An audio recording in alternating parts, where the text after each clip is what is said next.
Well, Lou is, he is our leader. He brings the toughness.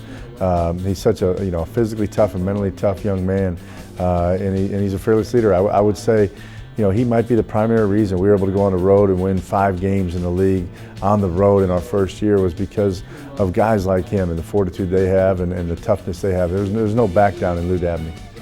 A guy, a lot of energy since I've been here. He's been on me hard, and he's turned me into the player I am today. Just the way he just grinded and just pushed me like no other coach has before I even met him. And just the way he just brings it every practice just inspires you to bring it even more. I think they're the guys that, they're an extension of the coaching staff. They've been around college basketball. They know what we expect.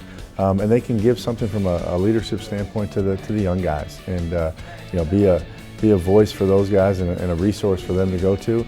And as the Keijon Mack, the Lou Dabney, those guys, they know what we want, as a coaching staff and what Tulane University is all about. So they can maybe help the new guys take a few shortcuts, if you will. My role on the team has always been the same. I always felt as if I was one of the leaders on the team. And now I'm just the same, but I still feel like I have the same role, and just a lot more guys look up to me now, being that we have a younger team.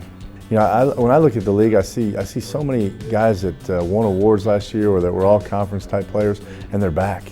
And then I see, because of the stability now, people know the league you're in, they've seen the league on TV for a year. I think everybody's recruiting has really picked back up, and so I think from top to bottom the league's going to be, better than it was a year ago, and just continue to get better. The first thing that stood out to me was just how physical it was, and the pace was a lot faster than Conference USA.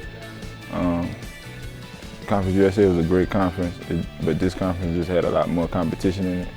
And I think that's one of the biggest things that shocked me personally. We have a lot of talent. I think our program is starting to really rise up a little bit from a talent level standpoint, and we're building some depth. We still are a little bit fragile at some spots, and maybe a little bit young and inexperienced as some, but overall I think the talent level's there, and if we can stick together as a group, I think as the year goes on we'll get better and better. I don't care about any self accolades at this point. I just want to win, and that's my only goal right now.